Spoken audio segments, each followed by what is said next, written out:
모두가 잠든 야심한 새벽. 사람들의 눈을 피해 언덕을 오르는 두 여인이 있었어. 그들은 각각 양손에 붕대와 여러 가지 향품들을 들고 가고 있었는데, 이건 누가 봐도 특별한 딱 한 경우에만 쓰는 것들이었지. 바로 죽은 사람의 시체를 처리하기 위한 도구들이었지. 그런데 그 여인들은 밝을 때 봐도 무서운 그 시체를 처리하기 위해서 야심한 새벽에 움직이고 있었던 거야. 그런데 그들이 시체를 처리하기 위해서 가던 곳은 병원이나 장례식장이 아니었어. 자, 생각해봐. 시체를 처리하는 사람들이 주로 일하는 데가 어디지? 외진곳? 외진곳? 더 많이 나갔는데? 일반적으로는 뭐 병원이나 장례식장이나 그치? 좀 옛날에 생각했어요. 약간. 예. 그치. 그래, 옛날에도 외진데서는 조금 그래, 어쨌든 상식적으로 생각했을 때 시신 처리는 무덤에 들어가기 전에 해야 하지 않아? 그치. 그쵸. 무덤에 들어간 뒤에 할 게 아니잖아. 그런데 여인들은 처리하려던 그 시체는 시체 처리도 하지 않았고, 넣을 만큼 뭔가 굉장히 긴박한 일이 있었다라는 거고, 그리고 시간이 좀 지난 뒤에야 사람들의 눈을 피해서 이 시체를 처리하려고 했다라는 거. 여기 뭔가 있다라는 것을 딱 느껴지잖아. 그치? 그런데 무덤에 가까이 갔을 때 그들은 아주 충격적인 모습을 보게 되었어. 얼마 전 장례를 치른 그 무덤이 파헤쳐져 있었어. 그리고 누워 있어야 하는 그 시체가 사라져 있어. 분명히 여자들은 그 시체가 무덤 속에 들어가는 것을 봤거든. 그런데 마치 안에 누가 열고 나간 것처럼 깨끗하게 무덤이 비어져 있었던 거야.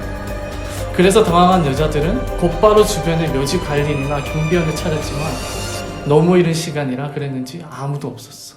혹시 가람이가 만약에 이러한 상황이었다면은, 이 목격자였다면 어떻게 했을 것 같아?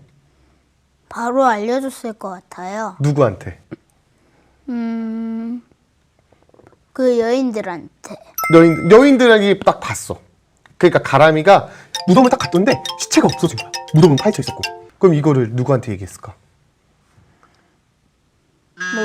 모르겠어? 자, 만약에 네가 파헤쳐진 무덤을 봤을 때 목격자라면 어떻게 하니? 경찰 신고를 해야 되지 않을까요? 그치, 경찰에 신고해야 되겠지. 더군다나 이 무덤에 들어간 남자가 사실은 국가에 굉장히 중차대한 범죄를 짓고 이 사형을 받은 거라서 이 무덤 근처에는 군인들이 있었거든?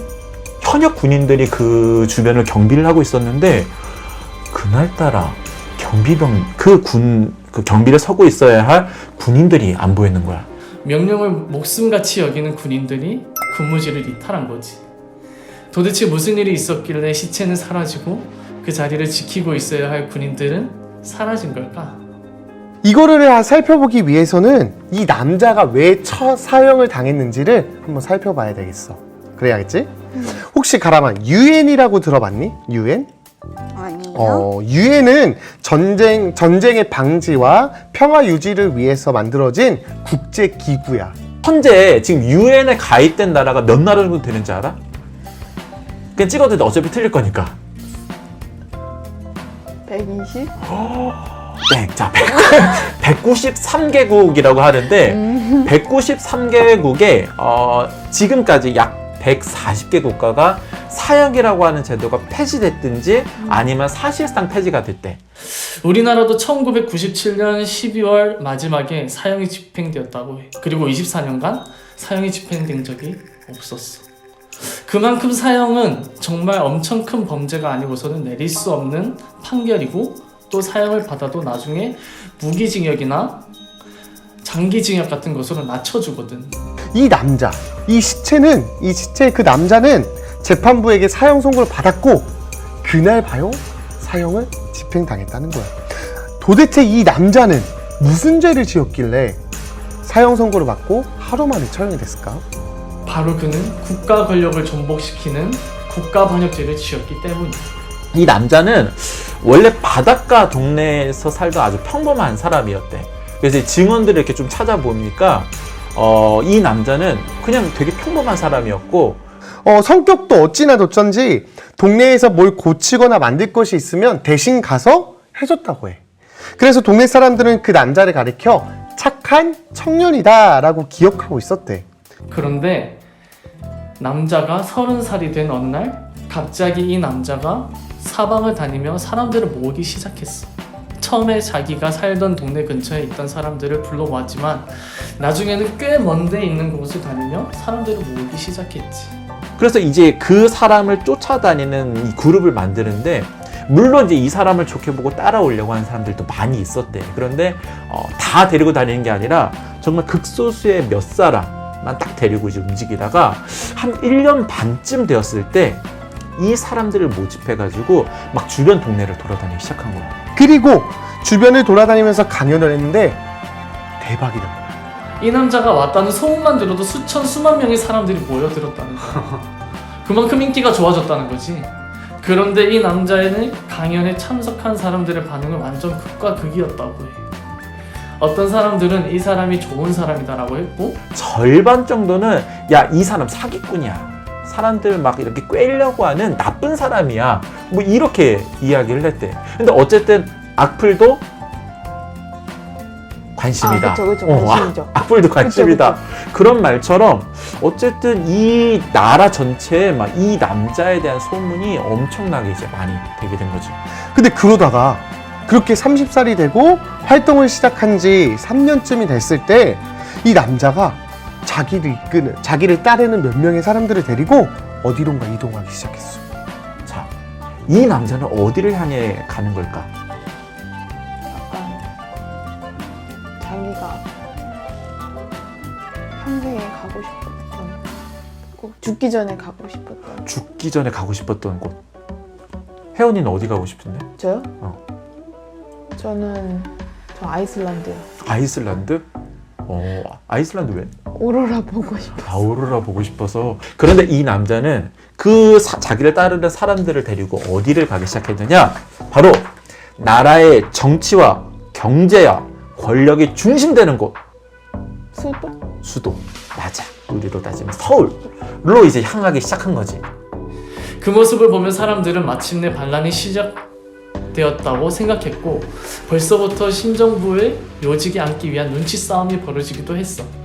그곳에 입성하던 날 쏟아지는 사람들의 환호는 곧 사람들이 가지고 있던 기대와 같았지. 하지만 그곳에 도착한 그 남자는 너무나도 기대와 다른 모습을 보여줬어. 몇 차례 인상적인 활동과 연설을 보여주긴 했지만 시간이 지나도 반란할 기미가 조금도 보이지 않는 거야. 그래서 그들 중에 한 사람이 거짓 밀고를 하게 되고 결국 이 남자가 사형 처리가 된 거지. 그런데 이 남자가 살아있는 동안 했던 얘기 중에 아주 미심쩍은 말이 있었어. 바로 내가 죽은 뒤에 3일째 되는 날 나는 다시 살아날 것이다. 내가 죽은 다음에 사흘 뒤에 다시 살아날 것이다. 이 말을 믿을 수 있었을까? 사람들이? 아니에요? 못 믿었겠지. 죽은 사람이 어떻게 살아나? 그렇잖아. 사람들은 믿지 않았어. 그리고 심지어 그 남자를 따라다니던 그 사람들도 이 말을 믿지 못했던 거야. 그의 죽음은 슬픈 일이었지만 이미 죽은 그가 무엇을 할 수 있으리라고는 기대하기 힘들었지. 사실 이 여자들이 남자의 시체를 찾아간 그날이 3일째가 되는 날이었던 거야. 그리고 이 여자들이 거기서 진짜 다시 살아난 남자를 보게 돼. 자, 그렇다면 아까 그 현장에 누군가 있어야 된다고 했었어. 바로 군인들이 있어야 된다고 했지. 그렇다면 경비를 서 있었던 군인들은 어디로 간 걸까? 사실 이 군인들도 이 다시 살아난 이 남자가 여인들을 만난 그 현장을 목격했어.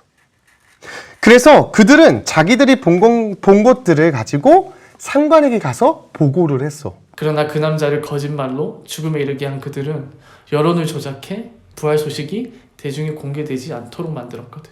그때 당시에 기록이 있거든. 이 기록을 혜원이 한번 읽어볼래? 자, 여기. 입으로 읽을까요? 어.